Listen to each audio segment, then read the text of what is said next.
오늘 말씀 주제는요. 오늘 말씀의 주제는 새 이름이라고 하는 주제입니다. 말씀 한번 찾아보겠습니다. 이사야 62장 4절 말씀입니다. 다시는 너를 버림받은 자라 부르지 아니하며 다시는 내 땅을 황무지라 부르지 아니하고 오직 너를 헵시바라 하며 내 땅을 뷸라라 하리니 이는 여호와께서 너를 기뻐하실 것이며 내 땅이 결혼한 것처럼 될 것입니다. 아멘. 이름이라고 하는 건 고유 명사입니다. 그 대상에게만 붙여진 이름이에요. 그리고 그 사람이 물론 동명이인이 있을 수 있겠지만 같은 것으로 불려져도 그 사람에게만 주어진, 그 사람에게만 해당되는 이름이 바로 이름이라는 거죠. 고유 명사가 된다는 거예요. 그러니까 사람이든 물건이든 동물이든 그 대상에 대한 고유한 명사가 되어지는 거기 때문에요. 뭔가에 대해서 네이밍을 한다는 건 굉장히 중요해요. 그래서 그냥 막 짓지 않아요, 이름을. 예를 들면 어떤 프로그램을 진행하려고 해도, 어떤 회사를, 어떤 단체를 만들려고 해도요, 그 대표성을 띠는 이름, 네이밍 굉장히 중요하기 때문에요, 이 네이밍을 하는 데 있어서는 굉장히 신중하게 한단 말이죠. 그래서 별명을 짓는 거나 단순히 놀리기 위해서 불리우는 이름 있잖아요. 뭐 돼지야, 아니면 뭐 멸치야 막 이러면서 부르는 이런 별명들은 그냥 놀리기 위해 불리는 거고, 그 사람도 그게 자기가 진짜 멸치라고 생각하진 않아요. 내가 바다에서 사는 정체성에 혼란을 주는 걸로 생각을 안 해요. 왜냐하면 별명인 걸 알거든요. 큰 의미가 없다는 걸 알고 있기 때문에 그런 별명은 상관이 없는데, 이 사람이 한평생 불릴 이름, 그 사람에게 고유하게 주어질 이름, 요 이름을 짓는 것에는 굉장히 신중하게 지을 수밖에 없다는 거예요. 그래서 이름 지을 때 굉장히, 여러분들도 아마 자녀의 이름을 짓거나 무언가 진행하고 있는 회사를 하신다거나 뭐 할 때 그 이름 짓는 거에 대해서 굉장히 의미를 부여하려고 하고, 그 다음에 굉장히 신중하게 결정하시는 경험이 있으실 거예요. 그래서 제가요, 이름이라고 하는 요 이름 때문에, 이름이 김선교잖아요. 너무 감사해요. 너무 감사해요. 물론 이제 기독교 안에 있는 사람들만 대부분 알더라고요. 왜냐하면 뭐 그 국회의원 중에 한성교도 있고 막 이러다 보니까 저만 있는 이름이 아니라서 그냥 그러려 했는데, 이제 교회 안에서는 선교 이러면 뭐 모태신앙이냐고, 선교사 꼭 해야 되겠다 막 이렇게 이야기를 한단 말이죠. 근데 제가 한번 제 이름을 그냥 한번 쳐봤어요. 구글에 이름을 쳐봤는데, 제가 일베 사이트 아세요? 일간 베스트라고 하는 극우의 제 이름하고 사진이 거기 올라와 있는 거예요. 아니 일베에서 나를 다룰 이유가 뭐야? 이라고 들어가서 봤어요. 그랬더니 닉값이라고 하거든요. 닉네임 값이라고 하네요. 이름값 한다. 이게 이제 닉값이라고 해야 되는데, 닉값의 최고봉 이러면서 유상무 상무하고 김성교 선교사가 나오더라고요. 제 사진을 따가지고 이름 닉네임 값에, 그러니까 이름값 제대로 한다라고 하는 그거에 유상무 상무하고 김성교 선교사가 나오는 거예요. 이름 갖고 장난치면 안 되는데, 어찌됐건 그렇게 이름이라고 하는 거, 특이한 이름을 가진, 그래서 제 이름을 빨리, 이제 이번 주제가 새 이름이라고 하는 주제여서 이름을 막 쳐봤어요. 되게 독특하거나 의미를 부여하니까 독특한 이름들을 막 찾아봤어요. 근데 특이한 이름을 가진 사람들이 나오는 프로그램이 하나 있더라고요. 그걸 보는데 진짜 배꼽 잡고 웃었어요. 진짜 배꼽 잡고. 이름이, 성이 시시고 이름이 인인 분이 있었어요. 시인. 별로 이상하지 않죠? 근데 이게 이상한 게 언제 느꼈냐면, 군대에 가서 이상함을 느낀 거예요. 갔는데 들어가자마자 관등성명대 이랬더니 이병 시인. 아직 못 느끼시겠죠? 무슨 문제인지. 이병 시인. 근데 이병 시인까지는 괜찮았대요. 근데 상병되고 나서 더 힘들어졌대요. 상병 시인 이렇게 하니까 막 그거 갖고 놀림을 막 어마어마하게 받은 거야, 이 사람이. 그러니까 이름이라고 하는 건 마치 장난치듯이 이름을 지을 때는요, 그 사람의 의미와 불려지는 어감, 그거부터 시작해서 그거 외에 다른 의미가 있지는 않은지, 이런 걸 진짜 신중하게 생각해서 불리우려고 한단 말이에요. 그래서 저희도 홈페이지를 만들거나 저희 단체에 뭔가를 만들려고 했을 때 이게 똑같이 이미 쓰고 있는 이름이 있는지 이거부터 살펴보고요. 이게 뭐랄까, 그러니까 우리만의 뭐라 그러죠? 그 단어가 갑자기 생각이 안 나네. 독창적인 저희만의 이름인지 이걸 막 찾아보고 신중하게 결정을 하게 되어진단 말이에요. 그래서 이름을 쳤는데, 제가 작년까지 해서 개명자 명단을 보게 됐어요. 이름을 바꾼 사람 명단들. 근데 진짜 이름 갖고 장난을 쳐놨어요. 그러니까 정말 사랑하고요, 아끼면요, 이 사람을 향한 마음과 그 다음에 이 사람이 평생 살아갈 이름이잖아요. 이런 걸 되게 신중하게 결정하려고 한단 말이에요. 근데 그 개명자 명단을 제가 진짜 독특한 사람들만 해서 제가 불러드릴게요. 읊어드릴게요. 이게 쌍둥이 자매예요. 이름이 뭔지 아세요? 성이 최씨예요. 근데 이름이 대쌍녀예요. 최대 쌍녀. 그 동생은 뭔지 아세요? 최소 쌍녀. 이름은 이런 식으로 지어놨어요. 되게 웃긴 거 되게 많아요. 성이 방씨인데 이름이 귀녀예요. 방귀녀. 남자는 방귀남. 그 다음에 임씨인데 이름이 신중이에요. 임신중. 그 다음에 석씨인데 이름이 을련이에요. 석을련. 이거 실제 있는 이름이에요. 오씨인데 이름이 지게예요. 오지게. 그 다음에 최고 김생선. 변씨인데 변기통. 설씨인데 설사국. 김치국. 이맹동. 광년. 만두. 우동국. 남달리. 굿바이. 굿바이는 저 이제 이해했어요. 아, 굿바이인데 굿바이 이름이 성이 구인데 이름이 빠이예요. 그리고 이름 지을 때 또 막 이런 장난치는 것 같은 거죠. 그리고 어떤 사람이 거기서 또 나온 사람이 있었는데 성이 전씨인데 이름이 부다예요. 전부다. 근데 이 사람이 자기 에피소드를 자꾸 이야기하는데 학교에 갔는데 방송으로 1학년 3반 전부다 교무실로 이렇게 하는데 1학년 3반 전체가 다 간 거예요. 그 아이를 부른 건데 1학년 3반 전부 다 교무실로 일어나고 막 전체가 다 일어나고 막 가는 거예요. 그러니까 이름 가지고 이렇게 장난치면 이거 얼마나 힘들었겠어요. 이 사람이 스스로 지금 자원해서 계명자가 되기로 했다면 이거 최소 성인이 됐다는 얘기예요. 성인 될 때까지 얼마나 놀림을 많이 받았겠어요. 그리고 육씨가 있는데 두 이름이 있더라고요. 6천만 불이라는 사람이 있어요. 그럼 기왕 그렇게 숫자로 해서 돈의 이름을 매길 거면 좀 가치를 높게 해주든지. 이름이 60원인 사람이 있단 말이에요. 그러니까 이름 가지고 막 장난을 치고 이렇게 하는 거예요. 만약에 이렇게 지어진 이름은요 평생을 불리게 되어질 수도 있어요. 진짜 이렇게 계명을 한다면. 근데 또 더 심한 건 뭐냐면요, 이 사람이 이렇게 불리던 것에 익숙해진단 말이에요.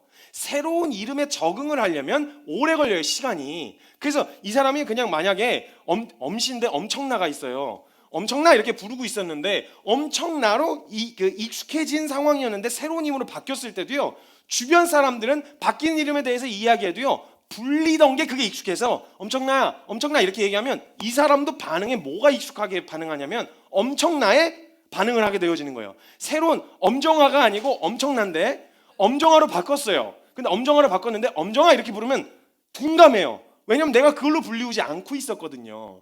그러니까 이렇게 불려서, 그래서 이름을 짓는 데는요 네이밍을 대충 한다는 말은 그 대상에 대해서 관심이 별로 없다는 거예요. 네이밍을 대충 한다는 건 그것에 별로 의미를 부여하고 싶지 않다는 것보다 의미를 부여할 만큼 관심이 없다라는 거예요. 그만큼 신경 써서 관찰해야 하고, 이름을 지으려면 관찰해야 하고 근거가 있어야 되고 그 대상에 대한 기대가 있어야 되는데 네이밍을 대충 한다는 건 그거 자체가 없다는 이야기거든요.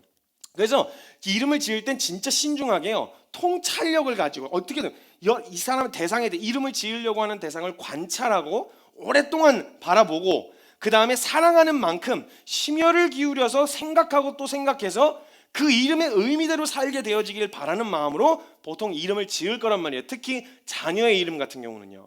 그렇죠? 막 짓지 않는다란 말이에요. 만약 그렇게 지어지잖아요. 그 이름은요 그 사람의 고유 명사가 되어지고요 사회적인 약속이 되어버려요. 이 사람을 이렇게 부르자라고 말하는 사회적 약속이 되어버린단 말이에요.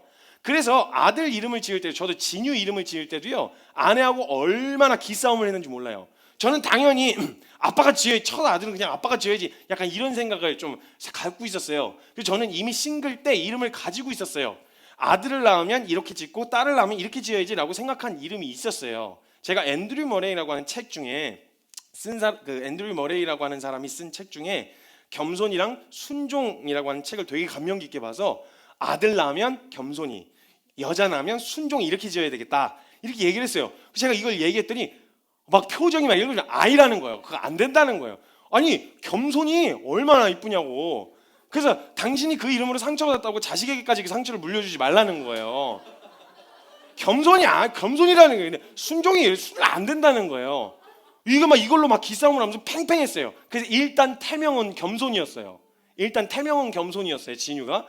그리고 나서 고민하고 막 제가 이걸로 막 그래도 내가 그래도 기도하면서 오랫동안 품었던 마음인데 이러면서 혼자 씩씩대고 있는데 순서대로 묵상하던 본문 중에 주님이 그때 출애굽기를 묵상하고 있었는데 10가지 재앙이 끝난 다음에 첫 아들, 처음 난 것은 다 하나님의 것이다 라고 하는 말씀을 주시면서 너 그 아들 너 아들 아니야, 하나님 소유니까 너 권리 포기해라, 이름부터 그냥 권리 포기해라, 이렇게 이제 주님 마음 주셨어요. 그래서 아내하고 협의를 하고 이 마음을 주셨다고 말씀을 나눈 다음에 권리 포기를 하고 저희 아버지께, 저희 아버지께 이름을 지어 장명을 부탁드렸어요. 뭐 저는 긴장되거나 그러진 않았어요. 전 이미 그렇게 살아왔기 때문에 나 그냥 잘 살만하니까 장명이 긴장되진 않았는데, 진짜 몇 개월을 부탁드렸거든요. 몇 개월을 하는데 안 지으시겠다는 거예요.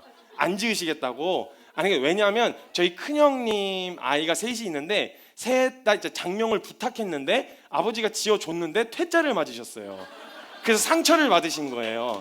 그래서 한 번에 이제 기쁨을 넘어 영광으로 이런 의미를 지으려고 기영이라고 지으신 거죠, 그 아이 이름을. 근데 이 문제는 부를 때 어감이 기영아 이 어감이 안 좋잖아요. 자, 이건 안 좋아요. 그래서 결국 저희 형님은 그냥 뜻대로 그냥 원하는 대로 이름을 다 지으셨어요. 그래서 그거에 상처가 깊으셨어요.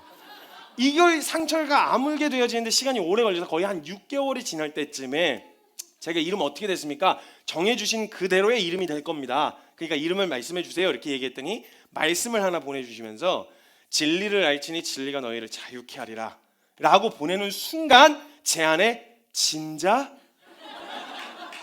진리를 알지니 진리가 자유케 하리, 진짜?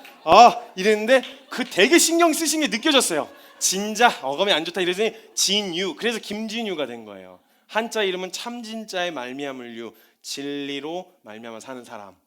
그러니까 이름을 그게 진유가 돼서 저희 아이가 된 거예요. 근데 그 아이를 볼 때마다 제 안에 뭐가 생각나냐면 이 아이의 이름을 부를 때마다 진리를 알지니 진리가 너희를 자유케 하리란 말씀이 생각나고요.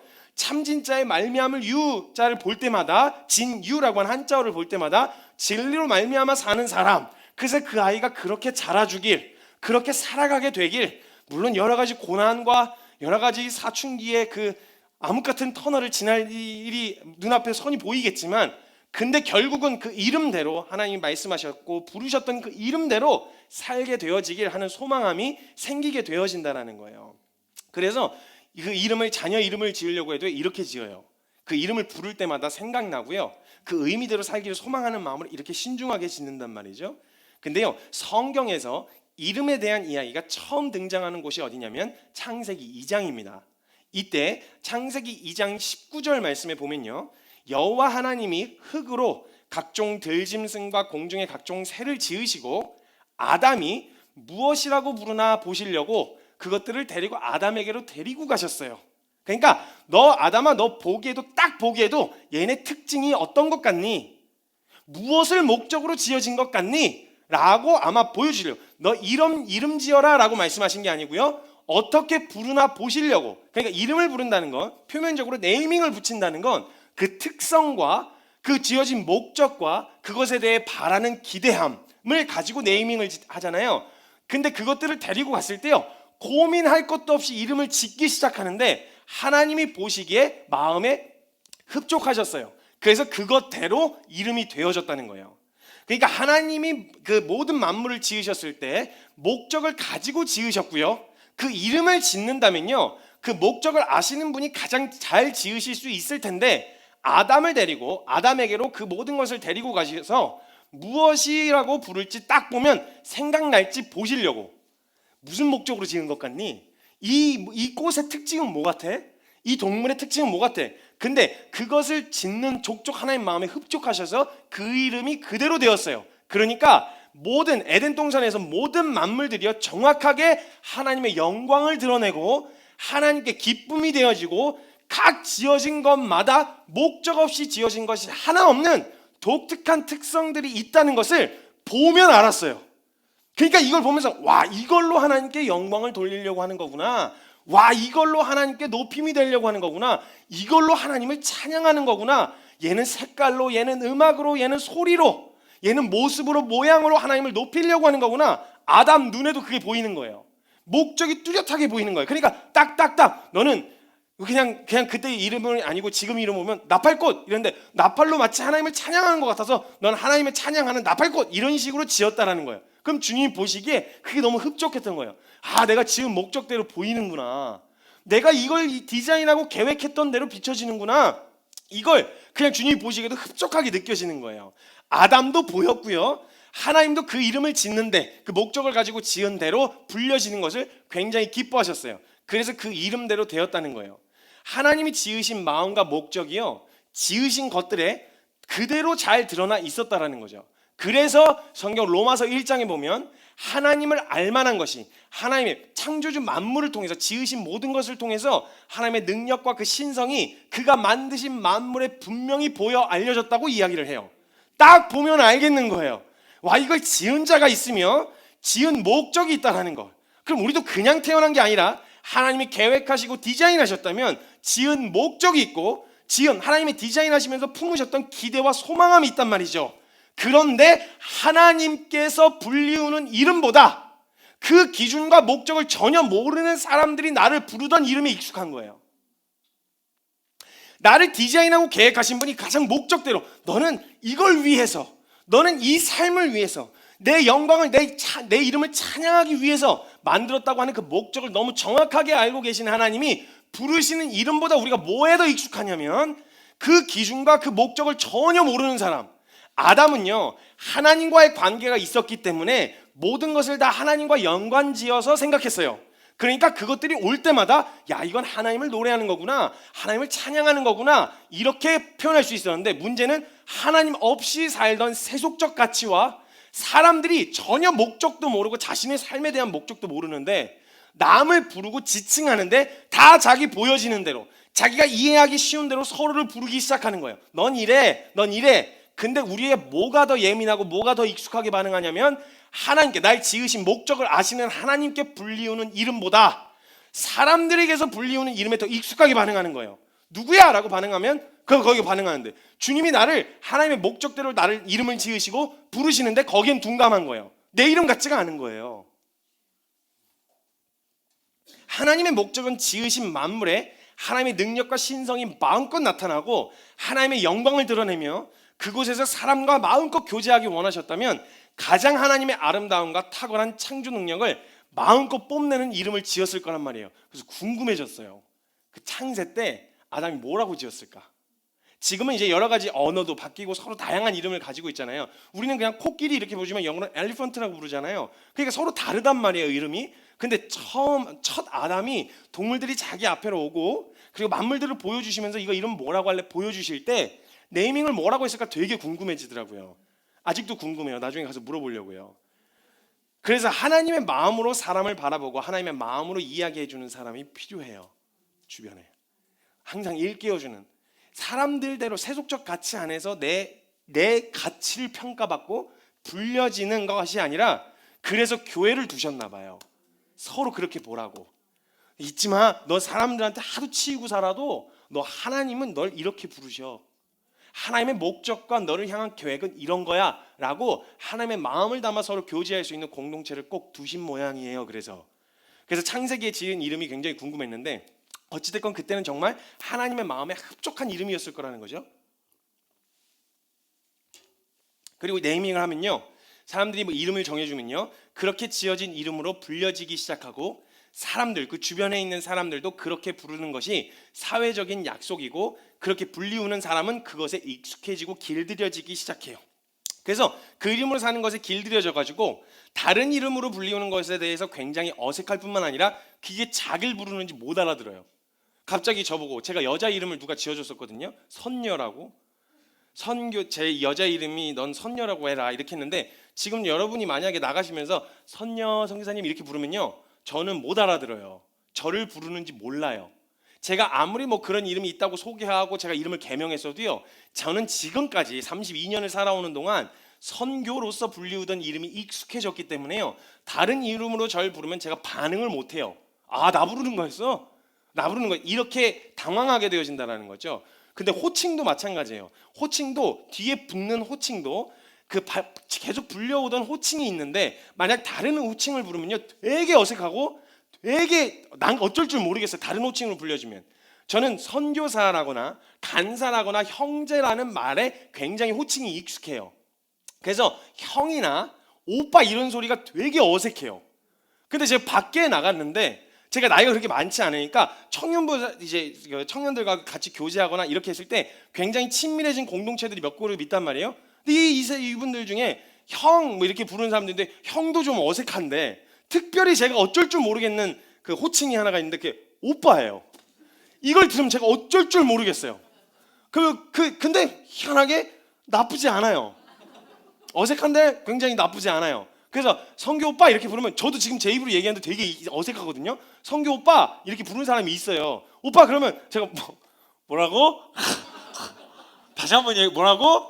제가 제 호칭에 익숙하지가 않고 막 이상한 거예요. 느낌이 막 뭐가 오그라들고 익숙하지가 않은 거예요. 선교사라고 불리우던 이름에 익숙해가지고 형제님, 뭐 간사님 이렇게 불리우던 이름에 익숙해서 그걸 막 어쩔 줄 모르겠는 거예요. 그러니까 그 호칭 전혀 다른 불리우던 적이 없는 이름과 호칭으로 나를 부르면 어색하고 나를 부르는 것 같지가 않은 느낌이 되는 거죠. 그래서 이처럼 익숙하게 불리우던 사람들이 나를 부르던 이름이 있고 호칭이 있는 거예요. 여기에 우리가 길들여져 살아왔어요. 그러니까 그리스도 안에서 하나님이 나를 부르시는 부르심과 나를 어떻게 지칭하시고 부르시는지에 대한 부분보다 우리가 더 익숙하고 예민하게 들리는 소리들이 뭐냐면 그 기준이고 뭐가 하나님의 기준이고 성경적 기준 아무것도 없이 보여지는 대로 부르던 보이는 대로 판단하고 부르던 이 소리들에 우리가 길들여져 들어와서 같은 소리가 들려도 선녀야 이쪽에서 선녀라고 부르는데 이쪽에 성교야라고 부르면 저는 어디에 더 예민하게 귀가 열리냐면 선교야라고 하는데 귀가 열린단 말이에요. 그러니까 그리스도 안에서 주신 이름이 아니라 그리스도 없이 불려지던 이름에 더 익숙했던 거예요. 그러니까 자주 듣던 말과 익숙한 호칭에는 예민하게 반응하는데 그리스도 안에서 예수님을 만남과 동시에 전혀 다른 존재로서 주님이 부르시겠다고 하셨잖아요. 널 죄인으로 보지 않아. 넌 내 아들이야. 넌 고아가 아니고 내 자녀가 되어졌어. 넌 창녀가 아니고 내 신부야 라고 하는데 이전에 창녀로서 이전에 고아로서 살던 그렇게 듣고 살아왔었던 거에 더 예민해져 있어서 신부다 그러면 막 어쩔 줄 모르겠네. 아 무슨 내가 신부예요. 아 내가 무슨 그 자녀예요. 아유 저 아직 꼬라지 아니에요. 어쩔 줄 모르겠는 거예요. 그 이야기를 들어도. 그래서 늘 먼 얘기처럼 들리는 거야. 날 부르는 것 같지가 않은 거예요. 하나님이. 그렇게 말씀을 통해서 계속 얘기하시는데도 그 얘기를 듣고도 우리가 계속 예민하게 반응하는 데가 어디냐면 나는 안 돼. 나 같은 거는 막 나는 막 혈기도 많고 막 나는 어떻습 사람들이 나를 그렇게 부르던 나라고 생각해 왔었던 그것에 더 예민하게 반응하는 거예요. 하나님이 주시는 은혜에 대해서는 되게 둔감한데 사람들이 쿡쿡 찌르는 말들 있잖아요. 그냥 보여지는 대로 이야기하는 말에는 되게 예민하게 반응해서 성경이 보고 다 눌러 엎어가지고 자기는 이런 사람이라는 거예요. 성경의 결론이 뭐냐? 라고 이야기를 해도 아니라는 거예요. 이거는 비현실적이라는 거예요. 나는 이런 사람이라는 거예요. 왜냐하면 사람들도 나를 그렇게 보고 있고 나도 스스로 그렇게 생각하고 있는 중이거든요. 이렇게 무엇에 더 예민하게 되어지냐면 익숙하게 불리우던 이름에 자꾸 익숙하게 된다는 거예요. 반응하게 되어진다는 거예요. 예민하게. 그러니까 그 말에 더 예민하게 부르니까 성경으로 수없이 이름과 신분을 바꾸셨다고 말씀하시는데도 그것에는 둔감하고 이전에 불리우던 이름과 사람들이 날 불러주던 것에 그 부르던 것을 생각해서 거기에 더 예민하게 반응하는 거예요. 예를 들면 이런 거에 되게 예민하게 반응하죠. 너 안 돼. 너는 안 돼. 아니, 성경에는 된다 그러셨는데 안 되는 게 아니고 그래 너 안 되는 거 맞는데 내가 할 수 있다고 가능하다고 내가 능력 주시는 자 안에서 모든 것을 할 수 있다는 고백은 하나님이 능력을 주시는 분이시니까 내가 할 수 있냐 없냐 이런 거 계산 안 한다는 말이잖아요. 그럼 너는 안 돼. 넌 부족해. 넌 안 바뀌어. 넌 소심해. 넌 이래. 넌 저래. 이렇게 불리우던 이름을 하도 길들여져가지고 세속적인 기준과 평가로 불리우던 게 하도 익숙해져가지고 하나님이 여기서 이렇게 말씀하시고 얘기하시는데 이게 전혀 감동도 감격도 안 되는 거예요. 아니에요. 난 그런 사람 아니에요. 성경에서 넌 내 아들이야. 넌 자녀야. 넌 새 생명이야. 넌 살아있는 자야. 넌 귀해. 넌 소중해. 넌 내 아내야. 넌 내 신부야. 라고 말하는 거에는 어쩔 줄 모르겠는 거예요. 어떻게 막 베베 꼬면서 어떻게 해야 될지는 감당을 못 하겠는 거예요. 이걸. 익숙하지도 않고 괜히 낯간지러운 거죠. 자기 입으로 나는 사랑받는 사람이라 이렇게 얘기하는 걸 잘 못하겠는 거예요. 물론 계명을 누가 해주었냐면요 하나님이 해주신 거예요.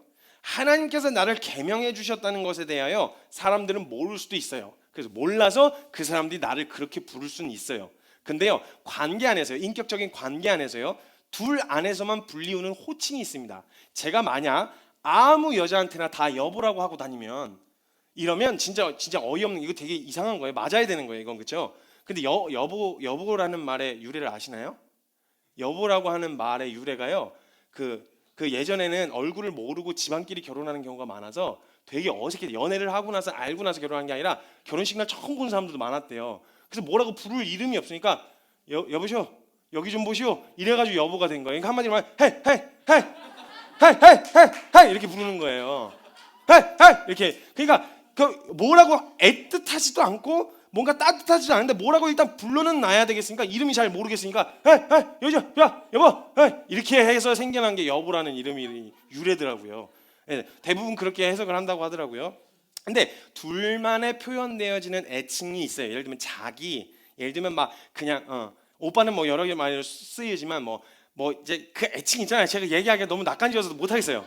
자기 뭐 이런 거 있고 또 달 뭐 어쩌고 달링 뭐 이런 거 있잖아요. 그건 아주 옛날 거긴 한데 아무튼 막 이런 되게 애틋한 둘 안에서만 해당되어지는 애칭이 있어요. 근데요. 어찌됐건 사랑하는 연인들끼리 할 수 있는 말이 있는데요. 특히 남자들이 여자들 꼬우실 때나 아니면 여자들이 기분이 상해 있을 때 막 이렇게 얘기할 때 그리고 가끔 자매님들이 듣고 싶을 때 형제님들 앞에서 이런 소리를 해요. 나 살찐 것 같아. 아니면 나 너무 얼굴이 너무 못생겨진 것 같아. 막 얼굴이 너무 퉁퉁 부은 것 같아. 이렇게 하면 그 다음에 답이 있어야 되잖아요. 그 다음 답이 뭐라고 생각하실지 그냥 대충 예상하면 이거죠. 이건 답정너예요, 형제님들. 이런 질문을 했을 때 맞아, 너 살찐 것 같아. 너 완전 돼지가 됐어. 이렇게 얘기하면 진짜 큰일 나요. 그냥 진짜 그때부터는 관계가 완전히 망가지는 거예요. 그건 묻는 게 아니에요. 답이 정해져 있어요. 예를 들면 이런 뉘앙스, 이런 종류의 이야기를 해주면 돼요. 세상에서 네가 제일 예뻐. 이거 왜 그러세요? 왜 그러세요? 세상에서 네가 제일 예뻐. 자, 그럼 한번 생각해 보세요. 그 얘기를 듣고 아주 객관적인 진리예요, 이게? 객관적이에요? 정말 이 사람이 그렇게 얘기해 줬다고 해서 내가 세상에서 제일 예쁜 걸까요? 사람들은 그렇게 받아들일까요? 아니에요. 세상에서 제일 예쁘지 않다는 걸 알아요. 만약 자기가 세상에서 제일 예쁘다고 생각하면 문제가 있는 거예요. 정서적으로 너무 과잉 사랑을 받아서 약간 문제가 있는 거예요.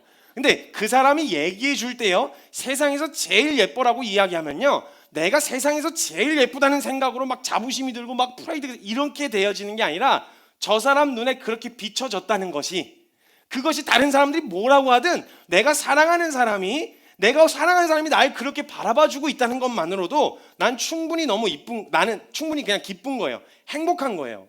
이게 분명 거짓말일 수 있어요. 세상에서는 아니에요. 빈말이고 거짓말이에요.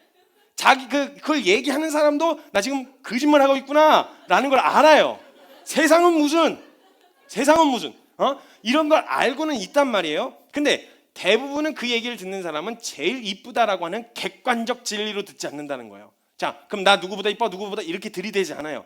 주관적이어도 그 사람에게서 그렇게 불리어지면 자기는 그걸로 충분히 행복하고 만족스러운 거예요. 근데 우리를 세상에서 가장 아름답게 바라봐 주시는 분이 누구시냐? 하나님이시라는 거예요. 근데 죄송해요. 그냥 속된 말로 빌어먹을 남자친구나 남편이 그렇게 얘기하는 건 다 빈말이에요.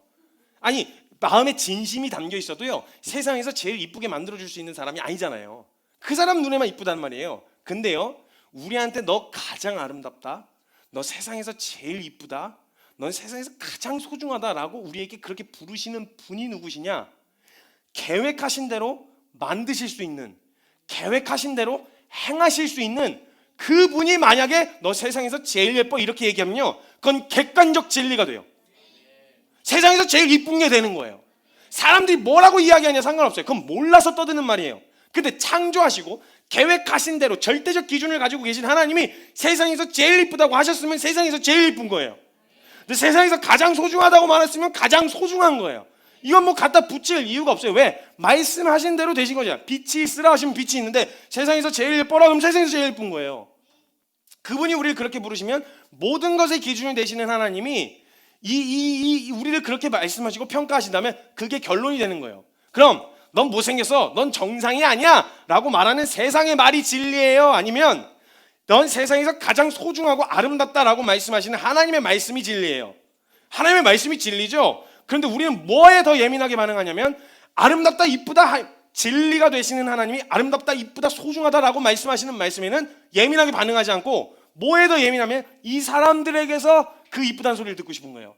이 사람들에게서 다수의 사람들이 날 그렇게 인정해 주길 바라는 거예요. 그러니까 그 사람들한테 인정받지 못하고 그 호칭이 바뀌지 않으면 난 계속 여기에 둘러빠져 있어요.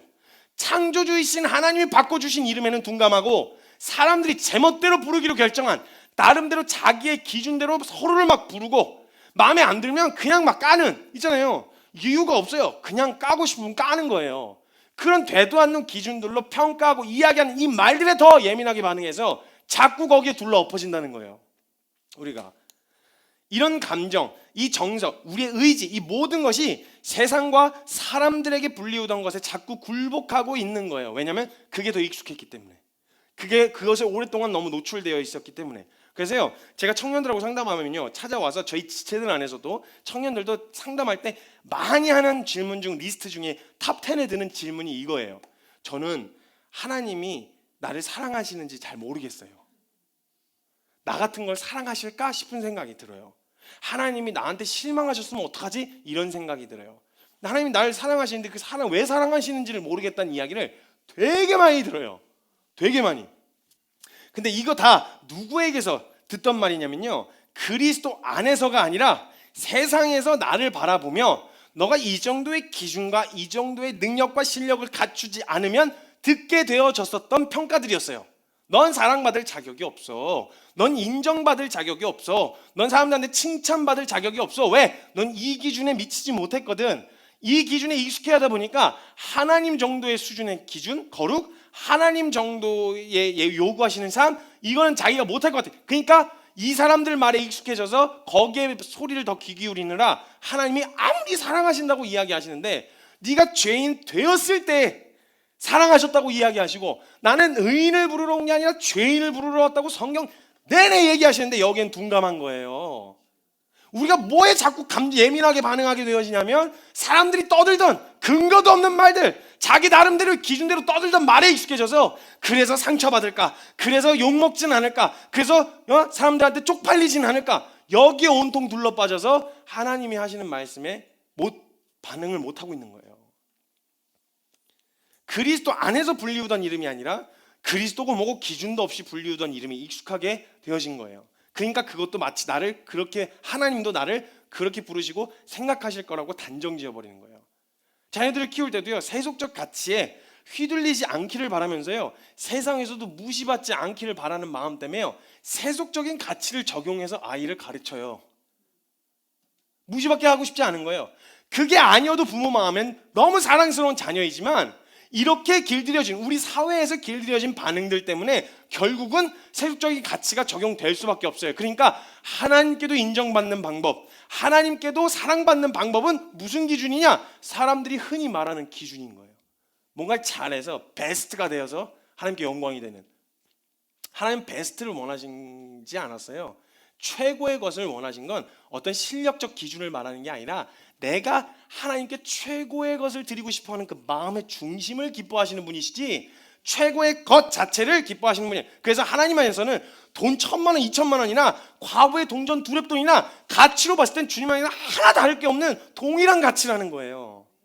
근데 우리가 이 정도의 실력과 이 정도 수준의 것을 드려야만 하나님이 기뻐하실 것 같다는 착각, 이게 어디서부터 생긴 거겠어요? 하나님 언제 그런 거 요구하셨어요? 성경 살펴보세요. 진지하게 살펴보면요, 그런 얘기를, 그런 걸 요구하신 적이 없어요. 다 자기 편하자고, 다 사람들, 성도들 따라오라고, 이렇게 해야 된다고 편하자고 한 얘기잖아요. 사실 만들어낸 얘기. 솔직한 말로 만약에 주님이 어떤 수준과 기준을 요구하셨더라면 과부의 동전 두렙돈을 기뻐하실 리가 없다고요. 근데 주님은 항상 마음의 중심을 기뻐하셨어요. 그 마음의 중심, 최고의 것을 드리고자 하는 마음. 근데 상대적으로 봤을 땐 다른 사람들보다 별거 없어? 그래도 상관없어. 이 사람에게서 최고의 것이나 이 사람에게서 최고의, 주님이 보시기엔 똑같은 거예요. 가장 아름다운 거예요. 가장 받으시기에 흠양할 만한 아름다운 제사가 되는 거예요, 하나님 편에선. 근데 우리가 딱 하나님을 인간 수준으로 오해하는 거예요. 그래서 범해지는 오류인 거예요. 그러니까 하나님 신앙생활하는데 버겁죠, 힘들죠. 그렇게 살아가니까, 이런 걸로 인정받아야 된다는 생각으로 살아가니까 힘든 거예요. 나 같은 거 사랑하시겠어? 라고 물어보면, 그러니까 너 같은 거 사랑한다고. 성경에서 얘기하는, 그래서 사랑한다고. 이런 나이 사랑하시겠어? 너가 그래서 더 사랑한다고. 그래서 내가 더 필요하다고. 성경 얘기가 그거예요. 근데 우리는 그래서 못 나가잖아요. 내가 이래서 못 나가. 근데 주님이 이래서 오셨는데. 자꾸 하나님을 인간 수준으로 오해하기 시작하는 거예요. 기대하신 것이 어떤 모습과 모양이나 성과가 아니니까 주님은 실망하실 일도 없어요. 왜냐하면 내게서 선한 게 나올 수 없다는 걸 주님이 이미 알고 계세요. 그래서 선한 것 되어 주시려고 오신 거잖아요. 젖먹이 아이를 어미가 버리겠느냐? 설령 그들은 그래도 난 그렇지 않다라고 말씀하시는, 난 널 포기하지 않아, 난 널 버리지 않아 라고 말씀하시는 하나님의 부름을 듣지 못하는 이유는 다른 게 아니라 익숙해서 그래요. 그렇게 불려지던 이름에 사랑스러운 자다, 아름답다, 내 기뻐하는 자다, 이런 표현을 스스로가 용납을 못하겠는 거예요. 내가 낯간지럽고 저는 이런 사랑받을 만한 자격이 없어요, 저는 이렇게 잘 살지 않았어요, 스스로 낯간지러워서 그 말씀을 못 듣겠는 거예요. 늘 가진 것과 실력과 보여지는 것으로 평가받고 내 가치가 무엇으로 인정받냐면 내가 가지고 두르고 있는 무엇, 이걸로 평가를 받아와서 이렇게 듣는 거 그냥 상관없이, 이것과 상관없이 내 가치가 내 존재로 그냥 하나님께 용납되어지고 인정받았다는 거에 대해서 못 받아들이는 거예요. 막 어쩔 줄 몰라가지고. 왜냐하면 내가 그리스도 안에서 그렇게 불리운 적이 없었으니까. 늘 가진 것과 실력과 보여지는 것으로 평가받고 그렇게 불려왔으니까요. 노답이다, 무개념이다, 믿음 있는 사람인지 모르겠다, 네가 크리스찬이냐 등등 이런 말에는 굉장하게 예민하게 반응하게 되어져요. 그래, 맞아, 내가 무슨, 난 답이 없어, 난 개념도 없어, 나는 믿음이 없어, 내가 무슨 크리스찬이야, 이런 말에는 되게 예민하게 반응하는 거예요. 철저하게 나는 이런 사람이라고 사람들이 불려왔었던 그 이름들이 철저하게 나라고 생각하고 있었다는 거예요. 그렇게 우리가 살아왔어요, 수십 년을. 그리고 그렇게 살아왔고 그게 익숙해요. 그래서 사람들이 불리는 내가 진짜 나라고 생각하고 지금까지 산 거예요. 그러다가 어느 순간 예수님을 만났어요. 그리스도 안에서 주님이 새 이름을 불러주셨어요. 내가 다시는 너를 그렇게 부르지 않아. 넌 수치, 너는 그냥 치욕, 그냥 죄인, 죽어야 될 사막, 육신, 육체, 죄인으로 불리우던 너의 모든 수식어들을 내가 다 떼버릴 거야. 그리고 내가 너를 새로운 수식어로 가장 사랑스러운 자녀, 아름다운 아들, 이쁜 딸, 네가 뭐가 있냐 없냐, 건강하냐 못하냐, 돈이 있냐, 이런 거 전혀 상관없어. 내가 너를 그렇게 부르기로 결정했어. 근데 그렇게 부르시기로 결정하신 분이 전능하신 창조주신 하나님이시래요. 결론이에요. 이게 결론이란 말이에요. 나는 이런 사람이라고 생각해 왔었던, 지금 여러분이 생각하시는 난 이런 사람이야, 난 누구야 라고 말씀하시는 그 사람이 하나님이 우리를 계획하시고 디자인하시고 우리를 향해서 부르시는 그 부름과 뜻, 하나님의 마음과 우리의 불리우던 이름과 그 뜻과 마음이, 생각이 과연 일치할까요? 정말 여러분이라고 생각하는 게 하나님이 부르시는 그 부름, 넌 이런 사람이야, 하나님이 말씀하시는 그 말씀과 일치한가요? 무엇에 더 예민하게 반응하고 계시죠? 하나님은 이렇게 부르시고 계신데 지금 내가 나라고 생각하는 인물이 하나님이 부르시는 대로 인식하고 있나요? 우린 무엇에 더 반응하고 있죠? 만약 그 같지 않다면 무엇이 진짜 나일까요? 지금까지 나라고 믿고 살아왔던 내가 진짜 나일까요? 아니면 나를 디자인하시고 계획하신 분의 생각이 바로 나일까요? 답은 정해져 있잖아요. 묻고 싶은 거예요. 사랑하는 여러분, 여러분은 그리스도 안에서 새 이름을 받으셨나요? 이전에 불리우던, 세속적 가치로 불리우던 내 이름 말고요, 하나님이 그리스도 안에서 죄인이었었던 걸 그냥 그대로 내버려 두시면 그렇게 끝날 수밖에 없었는데 그리스도로 말미암아 새로운 호칭과 새로운 이름을 우리에게 주셨는데 그 이름을 받으신 적이 있으신가요? 있으시다면 그 이름에 익숙하신가요? 아니면 어디에 지금 예민하게 반응하고 계신가요? 하나님의 이름, 사람들이, 세상과 사람들이 바로 부르던 이름 말고 그리스도 안에서 하나님이 나를 부르시는 이름을 받았는지, 듣고 있는지를 묻고 있는 거예요. 성경에 보면요, 38년 된 병자가 나와요. 이 38년 된 병자라는 말은 38해 동안, 38년 동안 병자로 불리우고 있었어요. 그래서 사람들의 모든 인식 가운데, 야, 진짜 소망 없는 사람, 진짜 불쌍한 인간, 진짜 어떻게 저렇게 인생이 저렇게 불행할까라고 이런 평가와 이런 사람들에게 불리워지고 있었어요. 그래서요, 자기는 불쌍한 사람이라는 걸 자기도 그렇게 인식을 하고 있었어요. 38년을 그렇게 불려왔으니까요. 난 불행한 사람이야. 난 내 주변에 아무도 없어. 아무도 날 사랑하지 않고 아무도 날 돌보아주지 않아. 아무도 날 불쌍히 여기지 않아 라고 하는 이 인식이 완전히 쪄들어서 이 사람이, 38년 된 이 병자 스스로가 자기가 그런 사람이라고 생각을 하고 있었어요. 그런데 예수님을 만나게 되어지는데 예수님 앞에서 예수님 뭐라고 물으셨냐면, 낫기를 원하느냐? 너가 낫고자 하느냐? 물어보셨어요. 근데 이 사람이 동문서답을 하듯이 자신의 불쌍함을, 자신의 그 안쓰러운 이 상황을 최대한 부각시켜서 설명하는 거예요. 제가요, 여기 온 지 38년이나 됐어요. 근데 저기 건강한 사람들은, 또 주변에 가족들이 있는 사람들은요, 저기 못이 동할 때 거기 들여보내갖고 고침을 받고 걸어나가는데 나는 꼼짝도 할 수 없는 사람인데 나를 들여다가 저 못에다 넣어줄 사람이 없어서 저 38년째 이러고 있어요. 이렇게 얘기를 하시는 거예요. 이렇게 얘기를 하는 거예요. 진짜 자신이 불쌍한 자신인 줄 알고 불쌍함을 최대한 부각시켜서 예수님한테 얘기해요. 요한복음 5장 7절에 얘기하는 거예요. 병자가 대답하되 주여 물이 움직일 때 나를 못에 넣어주는 사람이 없어 내가 가는 동안에 내가 막 이렇게 기어서 가는 동안에 이미 다른 사람을 갖다 놓는다는 거예요. 이거 들으면 되게 긍휼한 마음이 드실 것 같으시죠? 되게 불쌍한 마음. 아이고 얼마나 힘들었니? 얼마나 아팠어? 이런 얘기 해주고 싶으지. 그러니까 이런 반응이 나오면요 이 사람도 그래 맞아 난 불쌍한 사람이야 라고 생각하고 있었고 그 사람들도 이 사람을 되게 불쌍한 사람 취급을 했었단 말이에요. 근데 예수님이요 이 사람을 불쌍한 38년 된 병자 취급을 안 하세요. 너 이런 나았다 너가 치료해 줄게 이러면서 막 의술 행위를 하신다거나 이런 걸 안 하세요. 이 사람이 언제 병자였느냐 이런 거 전혀 생각도 안 하신 것처럼 원래 건강했었던 사람처럼 이 사람에게 뭐라고 얘기한 줄 아세요? 네 자리를 들고 걸어가라. 원래 건강한 사람을 부르셨던 것처럼 이 얘기를 하세요. 병자 취급을 안 하시고요 38년 동안 얼마나 힘들었니? 얼마나 안타까웠어? 얼마나 그렇게 힘들었니? 이렇게 막 긍휼함이 아니라 하나님은 그렇게 하실 수 있는 능력이 있으신 분이잖아요. 그래서 이 사람을 그냥 건강한 자처럼 부르세요. 너 일어나 걸어가. 그냥 뛰어가. 들고 털고 일어나서 그러니까 38년 동안 병자였던 이 모든 이미지가 박살이 난 거예요. 새 이름을 받았어요. 건강한 자예요. 더 이상 그 불쌍한 자가 아닌 거예요. 근데 이 사람은 38년 동안 익숙했었던 병자, 안진뱅이, 저처럼 중풍병자, 움직일 수 없는 사람, 이런 불쌍한 사람으로 낙인 찍혀 있었던 이 인식과 사람들에게서의 인식은 아마 그대로 불려졌을 거예요. 근데 적어도 이 병자와 예수님 사이에서 하나님에게는 새로운 이름을 부여받은 거예요. 건강한 자인 거예요. 더 이상 불쌍히 여김을 받지 않아도 돼요. 충분히 행복한 자가 된 거예요. 더 이상 불행한 자가 아닌 거예요. 그럼 무엇이 결론이냐? 불행하다고 말하는 사람들이, 불쌍하다고 말하는 사람들의 말이 결론이 아니라 나를 건강한 자라고 부르시는, 넌 이미 다 나았다, 더 이상 불쌍한 자가 아니다 라고 말씀하시는, 가장 행복한 사람이다 라고 말씀하신 이 말씀이 진리라는 거예요. 우리가 자꾸 거기에 예민하게 반응하게 하려고 할 때마다 우린 뭐에 자꾸 시선을 돌려서 반응하려고 해야 되냐면, 하나님은 정반대로 부르시는, 전혀 다른 이름으로 우리를 부르시는 그 부름에 더 예민하게 반응하고 나아가야 된다는 거예요.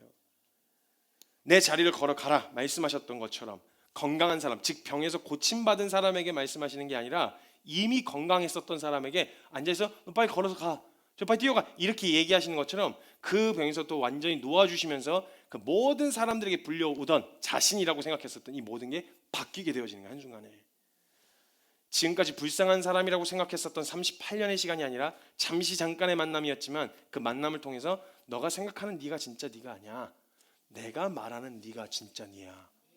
왜냐면 난 널 디자인했고 내가 널 계획했고 너의 존재의 목적을 알고 있고 난 그렇게 만들 수 있는 능력도 갖고 있거든.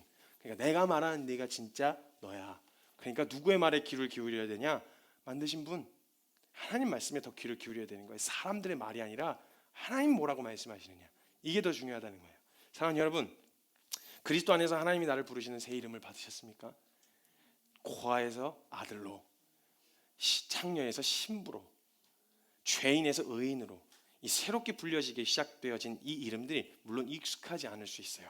그래서 우리가 더 예민하게 반응하는 건 사람들의 말에 반응할 거예요. 그런데 하나님은 우리를 그렇게 보시기로 결정하셨다면 이 진리는 바뀌지 않아요. 변하지 않는 진리인 거예요. 그럼 우리가 언제 어느 때라도 그치 하나님은 날 이렇게 부르시지 않으시기로 하셨지라고 돌아서면 언제든지 또 나를 그렇게 불러주실 거예요. 더 이상 스스로를 불쌍한 38년 된 병자에게 스스로 불쌍한 장애인이라고 말하지 마, 나는 너를 그렇게 부르지 않아, 넌 건강한 자야 라고 말씀하셨듯 사람들이 뭐라고 얘기하든지 상관없이 하나님이 그렇다 하시면 그런 거예요. 아직도 사람들이 말하는 내가 나로서 생각하고 그 지금까지 철석같이 나라고 믿고 살아왔던 내가 나가 아니라 하나님은 오늘 우리더러 무엇이라고 말씀하시는지, 우리를 뭐라고 부르시는지 거기에 집중할 수 있어야 된다는 거예요. 스스로 병든 자라고 생각하는 자에게 건강한 자라고 말씀하고 계세요. 그건 사람들이 그렇게 부르던 거예요. 주님 너 정상이다, 넌 가장 아름다운 거예요. 사람들이 뭐가 보편적인 걸 기준 삼아 거기서 높으면 뛰어난 사람, 낮으면 모자란 사람이라고 말하지만 아니 내 기준은 그렇지 않아. 너가 무엇을 있든 없든 건강하지 않든 상관없어. 넌 너대로 내가 새로운 기준을 가지고 있어. 넌 그리스도 안에 있으면 새로운 피조물이야. 이전 것은 지나갔으니 보라 새 것이 되었도다. 난 다른 이름으로 널 부를 거야. 사람들이 말하는 거에 귀 기울이지 마. 넌 아픈 사람 아니야. 내가 보기엔 너 정상이야. 넌 더러운 자가 아니야. 내가 보기엔 너 깨끗해. 왜냐면 내가 정결하다고 말했으면 난 정결하게 할 능력도 갖고 있거든. 누구 말이 진짜냐? 하나님 말씀이 진짜라는 거예요. 여러분의 이름은 무엇입니까? 그리스도 안에서 불리우게 되어진 이름. 스스로 쓸모없다고 생각했었던 자에게는 넌 나에게 절대 쓸모없는 자가 아니야. 난 너를 위해서 내 전부를 걸 만큼 가치 있는 존재야 라고 말씀하시면 쓸모없다고 생각했었던 게 수십 년, 40년, 50년, 60년이 되도록 그렇게 생각해 왔다 하더라도 오늘 단 한마디의 하나님의 말씀으로 천지를 창조하실 수 있는 분이시니 주님이 오늘 날 그렇게 부르시기로 결정하셨다면 그게 진리예요. 그 진리 앞에 엎어지는 시간이 됐으면 좋겠습니다. 시간 함께 같이 기도할 텐데요. 마가복음 8장에 보면 예수님과 제자들이 빌립보 가이사랴라고 하는 여러 마을로 나아갔는데요. 길에서 제자들에게 예수님이 물어보세요. 얘들아, 너가 이렇게 주변 쭉 둘러보고 왔더니 사람들이 날 보고 뭐라고 부르느냐? 라고 물어보셨어요, 제자들에게. 그때 제자들이 이야기하면서 어떤 사람은 세례 요한이라고도 하던데요. 그리고 어떤 사람은 엘리야라고도 하고요. 어떤 사람은 선지자 중에 하나라고 그러더라고요. 사람들이 예수님을 그렇게 불렀어요. 예수님이 이걸 물어보세요. 그럼 너희는 나를 뭐라고 부르느냐? 넌 나를 뭐라고 생각하니? 그렇게 얘기했더니 그때 시몬 베드로가 이야기하는데 주는 그리스도시요 살아계신 하나님의 아들이십니다 라고 대답을 합니다. 주님이요, 이 질문을 한번 이걸 묵상하고 그치 주님은 그리스도이시지, 주님은 그렇게 불리셔야지 라는 생각을 하고 있었는데 이 질문을 저희 묵상하던 중간에 거꾸로 질문을 하셨어요. 성규야, 사람들이 널 보고 뭐라 그러드나? 이렇게 물어보시는 거예요. 성규야, 사람들이 널 보고 뭐라 그래? 근데 제가 진짜 노답인 상황이었거든요. 늘 이야기하지만 이렇게 거의 노답의 연속이었어요. 제 인생은 노답이었어요. 사람이 노답이래요. 얘가 하나님 믿는 애인지 모르겠대요. 선교사인지 모르겠대요. 쓸모가 별로 없대요. 가치가 별로 없대요. 연약하대요. 연약한 것보다는 악하대요. 나쁘대요. 사람들이 날 보고 그렇게 불러요. 그러니까 내가 널 뭐라고 부르는지 들려줄까? 그러면서 주셨던 말씀이 오늘 본문 말씀이었던 이사야 62장 4절 말씀이었어요. 성규야, 사람들은 널 그 노답이라고 불러? 네, 성규야, 나는 너를 다시는 너를 버리운 자라고 부르지 않을 거야. 다시는 내 땅을 황무지라고 부르지 않을 거야.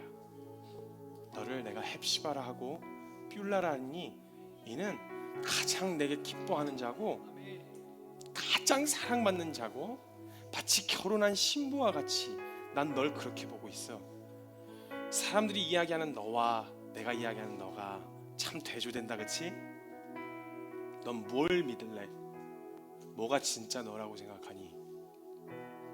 하나님의 약속의 말씀은요, 제가 노답일 때도 뭔가 사역적으로 안정적이어졌을 때도 말씀은 한 번도 변하신 적이 없었어요. 이사야 62장 4절은 거기 그대로 늘 있었어요. 근데 제가 시선이 뺏겨서 어느 순간 사람들의 말에 더 귀를 기울이고 있을 땐 다 거짓말처럼 들리는 거예요. 하나님, 나 노답이래요. 나 답이 없대요. 육체적인 문제는 이게 바뀌질 않고 해결되어지는 것 같지도 않아서 난 장애가 있는 사람이래요. 나 문제가 있는 사람이래요. 정신질환이 있었다고 얘기하는 사람들이 저 그런 문제가 있다고 얘기해요. 악한 거래요. 나쁜 거래요. 어디다 갖다 쓸 데가 없대요. 그게 사람들이 나를 부르는 이름이에요. 내 지금까지 그렇게 불려졌었고 난 그거에 익숙해요. 그래서 누군가가 내 이름을 거론하면서 그렇게 이야기하면 거기 섬뜩섬뜩하고 그냥 뭐 어디 이불 속에라도 숨고 싶은 마음이 들고 도망가고 싶은 마음이 들어요. 말씀은 그대로 여전히 거기 있었는데 제가 거기에 더 귀가 열리는 거예요. 주님, 성규야, 아니야. 내 말씀은 너가 노답일 때나 아니면 네가 실력으로나 자격으로나 뭔가 갖추었을 때나 전혀 상관없이 난 한 번도 너를 버려진 자라고 부른 적이 없어. 널 황무지와 같은 폐허, 얻다가도 쓸데없는 쓸모가 없는 그런 존재로 본 적이 없어. 난 다시는 너를 버려진 자라고 부르지 않을 거야. 사람들은 그렇게 이야기해도 난 널 그렇게 부르지 않아. 가장 수많은 열매, 나무들이 깃들고 새들이 와 그 나무 위에 깃들고 수많은 열매와 생명의 풍성함이 나타나는 그런 부유한 땅으로 내가 바꿔놓을 수 있는 능력이 있으니까 난 널 그렇게 부르지 않아. 보여지는 게 지금 그렇다 하더라도 난 널 그렇게 부르지 않아. 이렇게 말씀하셨으면 그게 진리인 거예요. 그게 사실인 거예요. 그래서 오늘 두 번째 불렀던 곡은 제가 그때 19살이었을 거예요. 18살이었나. 그때 주신 마음을 곡을 붙여서 만든 곡이에요. 되게 곡이 이상하셨을 거예요. 저 뭐야 왜 곡이 왜 저래 이랬는데 기타 처음 잡고 코드 G 코드밖에 모르는데 기타 처음 잡고 그 주신 묵상을 혼자 부르면서 곡을 멜로디를 붙여본 거예요. 음표도 모르고 아무것도 모르는데 혼자서 그걸 불렀었어요. 주님 앞에. 다시는 너를 버리운 자라 부르지 않으신단다. 다시는 내 땅에 황무지라고 부르지 않으신대. 너를 헵시바라고 뷸라라고 부르신대. 너의 새 이름이야. 그리스도를 만나지 못했을 때 그냥 목적 없이 방황하고 그냥 어디로 가야 할지 무엇을 해야 될지 모르고 방황하는 그 순간에서는 이 이름의 의미를 알 수가 없었겠지. 근데 그리스도를 딱 만나고 주님이 붙여주신 새 이름을 듣는 그 자리인 거예요. 사랑하는 여러분, 어떤 이름으로 불려지고 계셨나요? 여러분 진짜 여러분이 누구라고 생각하셨나요? 하나님 말씀하시고 우리를 가치 있게 바라보주신 하나님의 말씀이 결론이셨나요? 아니면 세상에 근거도 없이 제멋대로 자기 기준을 가지고 떠드는 그 사람이 바로 나였나요? 오늘 하나님이 나를 무엇라 부르시는지 들으셔야 합니다. 그 이름이 바로 내 이름이에요. 그 사람이 바로 나예요. 주님이 이렇게 말씀하셨다면 그렇게 하실 수 있는 능력이 있으신 분이 오늘 주님 여러분에게 말씀하십니다. 너는 새로운 피조물이다. 너는 새 생명이다. 넌 내 아들이다. 내 딸이다. 내 사랑하고 기뻐하는 자다. 그럼 사람들이 뭐라 했다 지금까지 뭐라고 떠들어왔더니 상관없어요. 그게 오늘 나인 거예요. 그 은혜 앞에서 예 주님 그 사랑으로 나를 부르시는 그 부르심 앞에 서기만 하면 되는 거예요. 오늘 그 자리에 함께 나아갑시다. 주워들었던 말들 말고 진짜 하나님이 나를 뭐라 부르시는지, 하나님이 나에게 뭐라고 말씀하시는지 그분의 말에 더 깊게 반응하며 예민하게 반응하며 나아갑시다. 이 시간 나아갈 때 여러 가지 결단의 기도보다 하나님이 나를 뭐라고 부르시는지 그 부르시는 부르심 앞에 함께 서는 시간이 되셨으면 좋겠어요. 각자의 기도로, 각자의 고백으로 간절하게 기도하기 원하시는 분들은 간절하게, 잠잠히 기도하기 원하시는 분들은 잠잠하게 각자의 고백들을 함께 기도하며 나아갑시다. 기도합시다. 하나님